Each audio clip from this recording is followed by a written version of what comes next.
Hi, welcome to Shoot the Shit.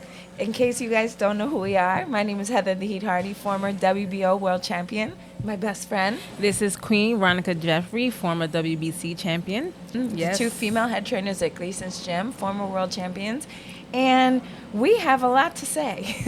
And a lot of questions to answer. Yeah, we back in 2020 in the pandemic, a bunch of you guys used to follow us on Instagram when we were all stuck in the house. Didn't have nothing to do. Didn't have nothing to do, and we would shoot the shit once a week, and we had a huge following.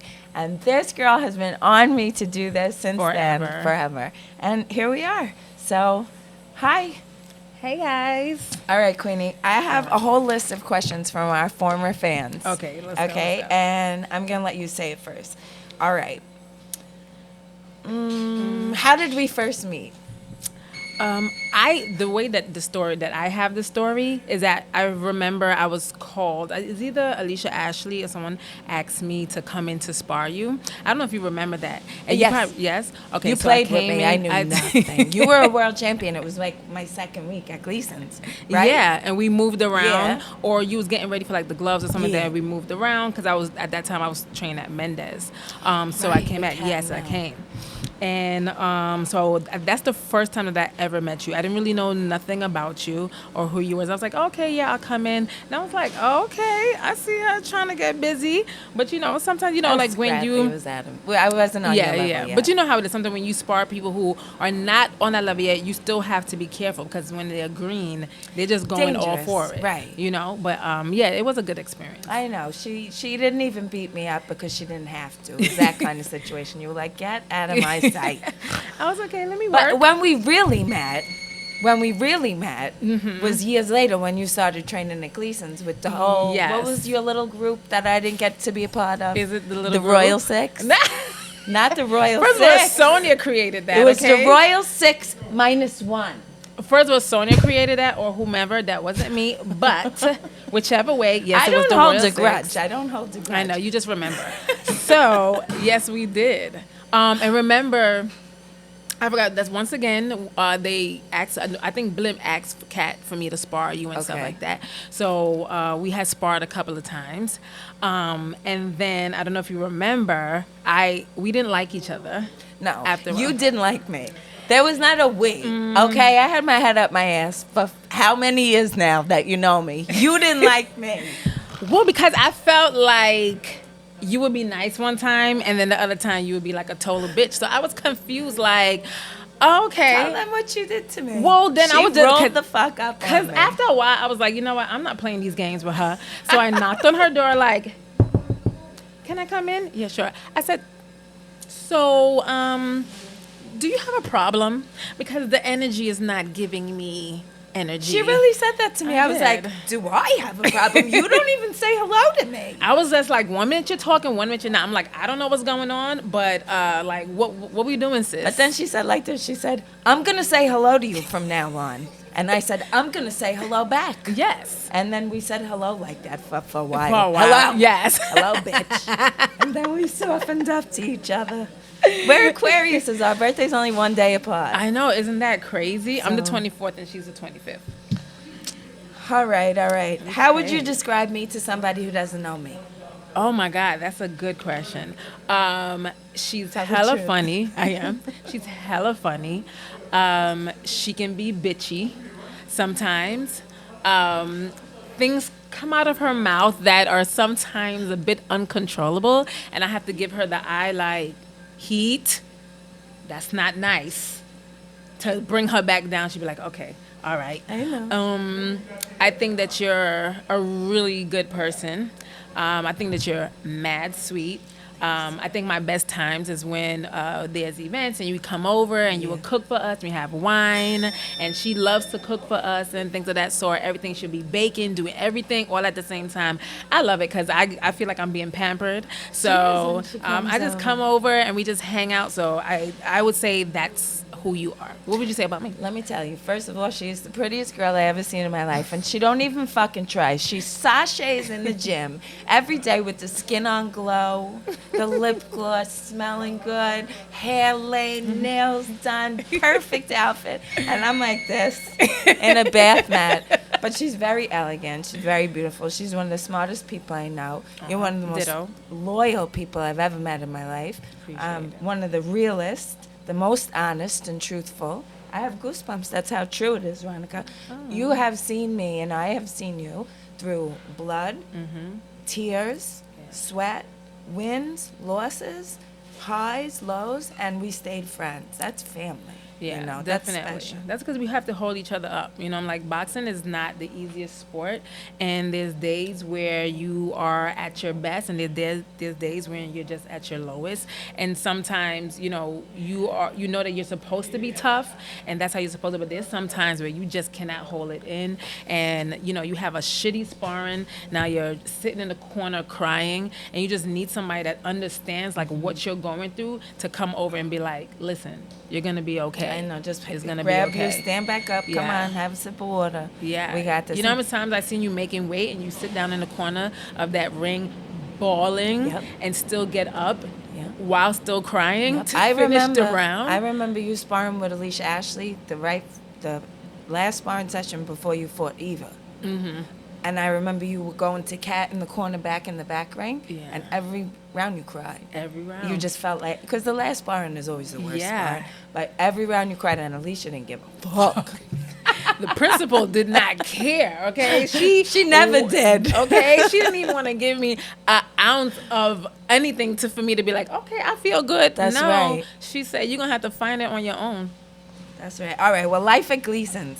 What is the wild thing or the wildest story you've heard about this place? That I've heard about it. I mean, I've been here. Or that you're here, that you've seen. What's the wildest Gleason story? Because if we ask Bruce to tell it, that involves like the mob.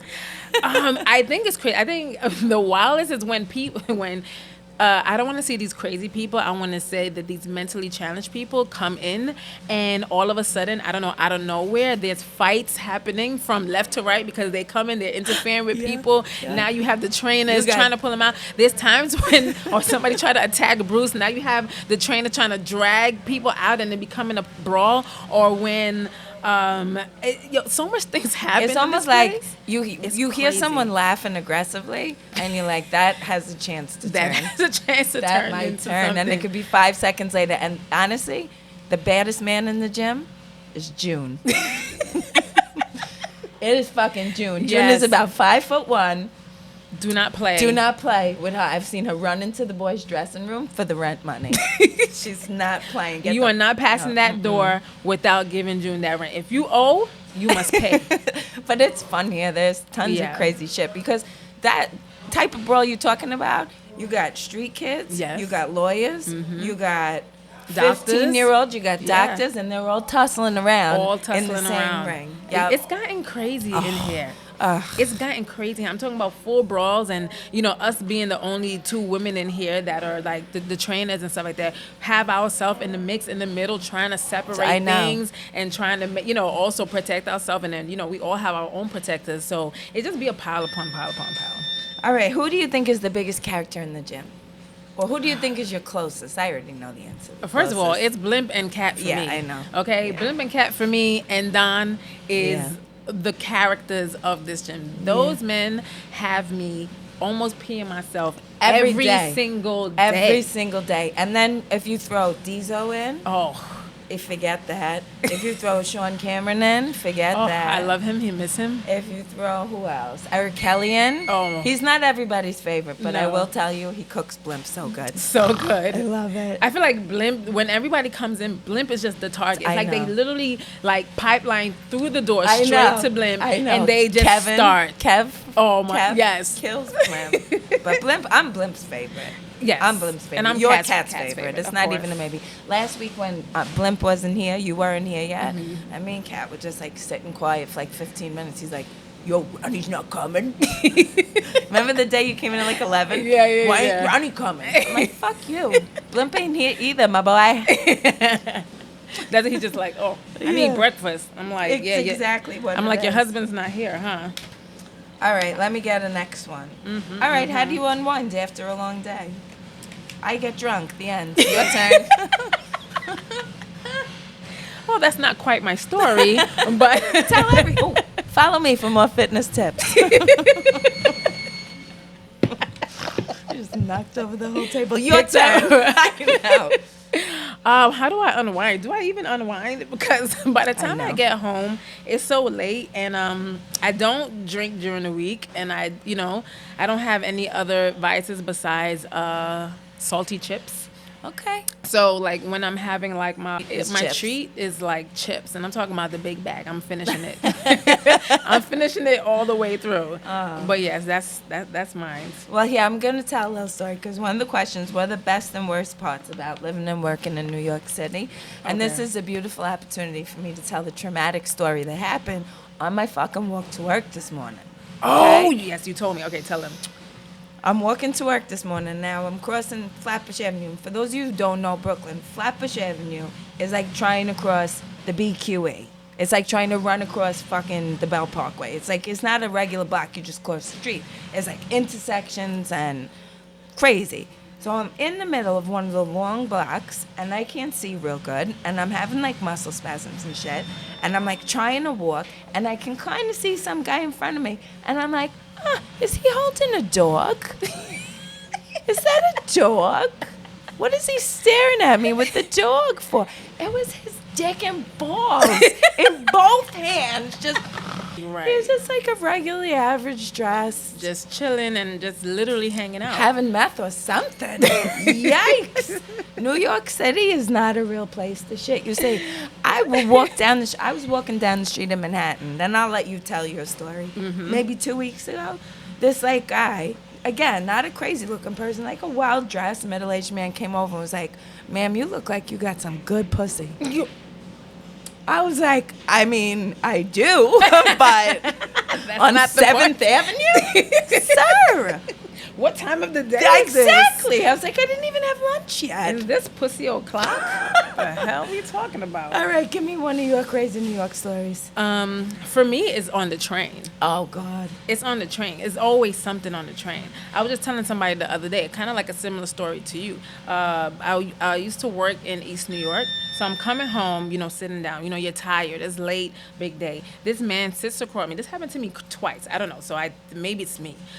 I'm sitting across, and they're across me. One time, it was a guy with a briefcase. The briefcase is on top of the woo-woo, and he's there, and he's just going to town. Doing the thing? Just doing the thing. And it's worse because there's nobody on there. So, That is first terrifying. of all, where am I going? Because we're in the middle of going from one station to the next. And I don't know if you guys know this, but dicks are fucking scary looking.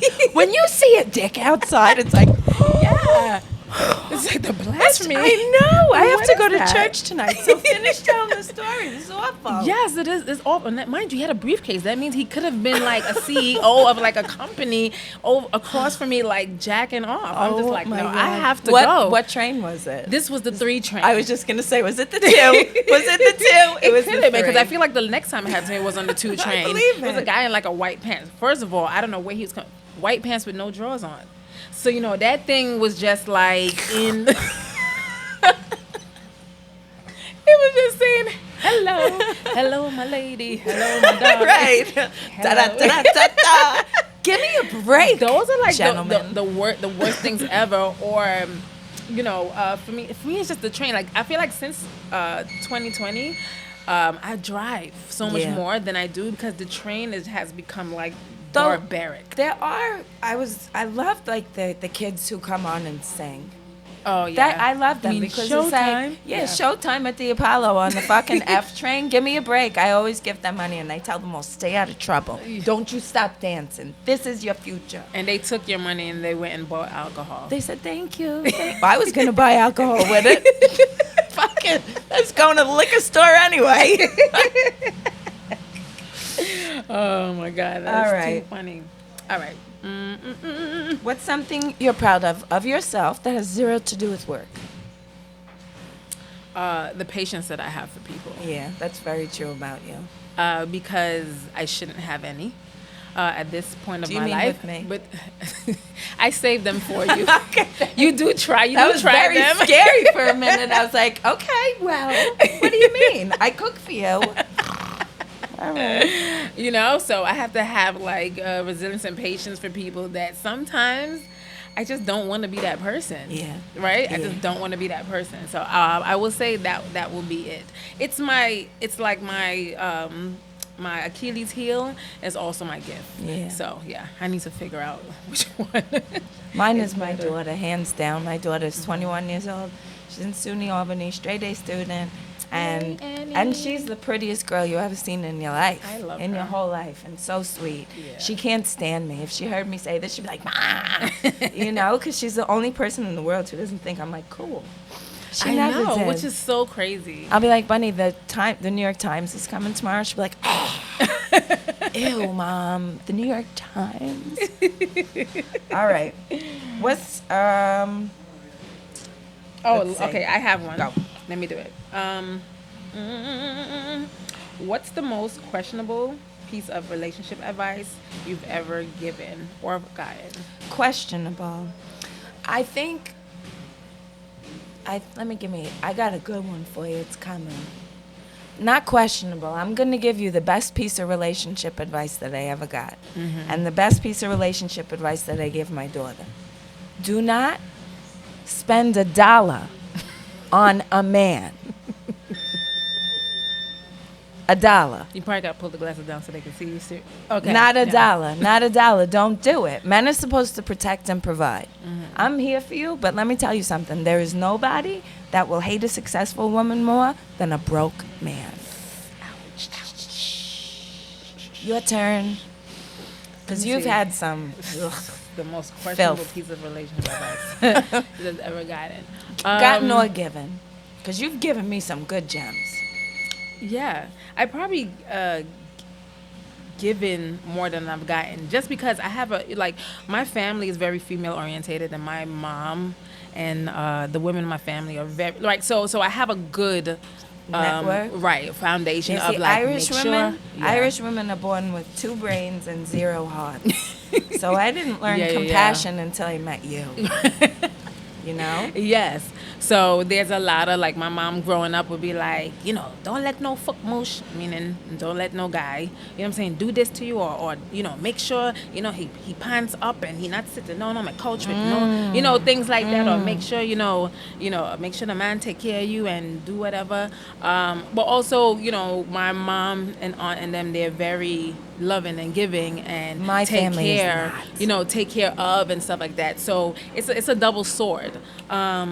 I would say things that I have given is that, and I think that is I give it because I feel like it's something that we all need as women, right? It's just being more smart and about how we deal with the men in our life, And and not realizing- taking not always repeating the same thing over Because you and will over repeat it. and over It will repeat if you don't correct and it. over. And I over. could talk about relationship advice all day. Fucking men. Fucking men. Even, All right. even with your friends though, Oh, I know. we can't even eliminate No. friends, Well, that's part of what's interesting about us. We've been friends for almost 15 years. And Yeah. we've seen, like I said before, the tears, the cry.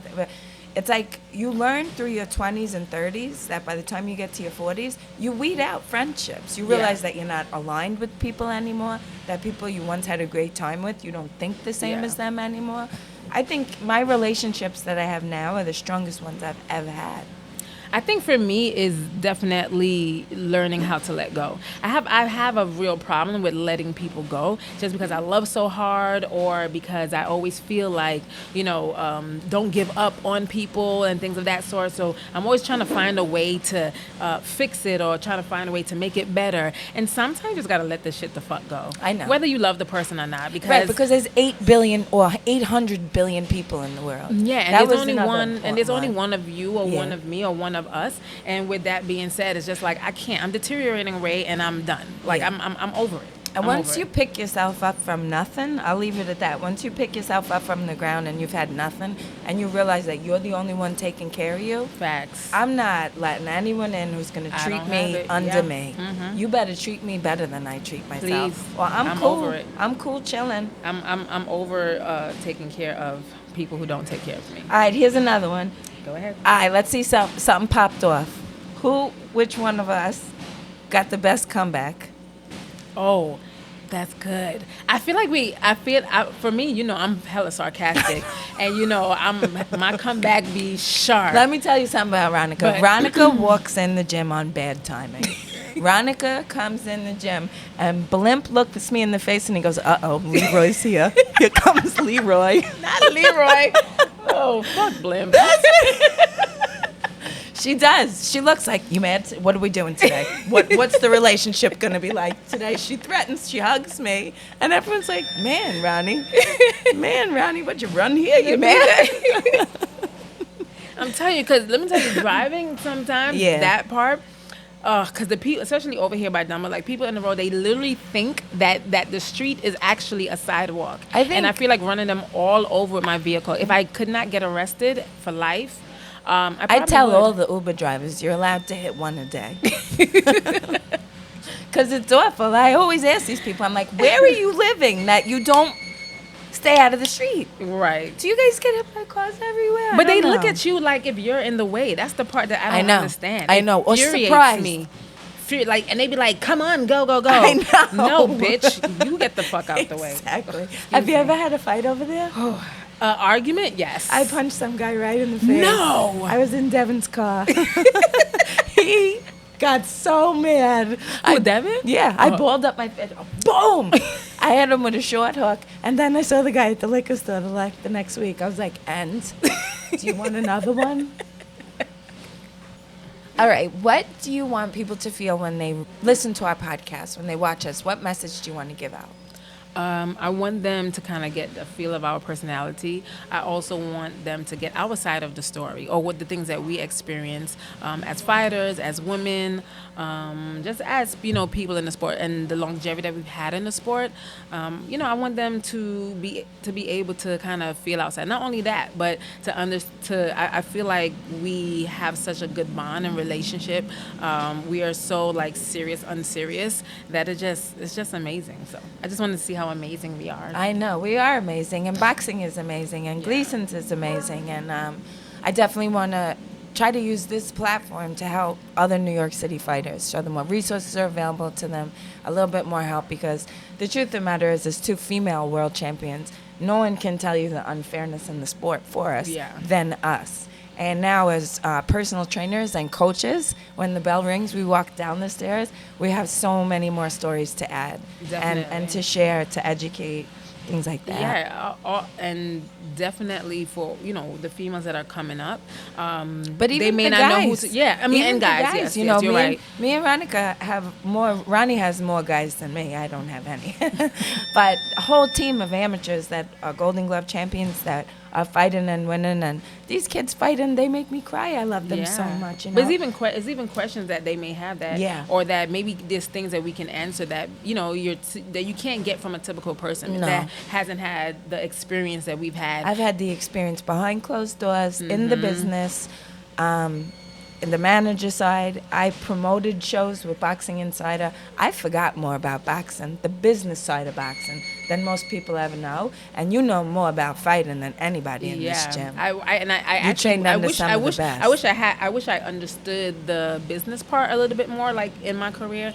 and coming up. But for whatever it was almost impossible with no social media. Yeah. And my era changed from your era. Ronica was always a better fighter than me, and I never was shy to say it. She was always much more technical, but Ronnie came from a school before Facebook and Instagram and Twitter and OnlyFans and interviews, and like nobody was talking about the girl. So women, she's made it up. We'll talk about it later, but $500 fights you've done, I'm sure. I know. My first one was $700, and I was overpaid at the time. I was overpaid. I was $700. Yeah, I think I made about the same thing, about $700-800 my first professional fight. Yeah, so we'll talk a lot about boxing, a lot about bullshit, a lot about Gleason's. I got so much gossip. Much stories. So many and stories. so much gossip. I talk shit. All right, so my last question is there a part of your story that you're still trying to figure out? And what is it that you feel? Do you feel like you figured it out, or do you feel like there's so much more that you have to uncover? I feel like this is the first page of like the rest of my life. And that's super dramatic, but I just got out of a domestic violence situation with a boyfriend. I brain damage. My career ended. I can't box. I can't run. I can't fight, but I can walk. Right? Blessing. So it is. It's like every day I see new things to make me so grateful for my life, and that I can't wait to see what's next. Yeah. Whether it's just being an advocate for all boxers, not even just the women, but the guys too. Like I said, all these kids in the gym every day, I want to make sure that they don't get hurt like I did. And I want to make sure that the girls don't get paid like you did. Right. That's it. I don't think I was even meant to be a world champion. I was meant to be like a freedom fighter. Oh, that's so cute. That's very cute. And I'm the devil, don't forget. It's almost happy hour. Time is coming up. Time is coming up. We're going to wrap this up here. So tune in next week. Yes. Bye, guys.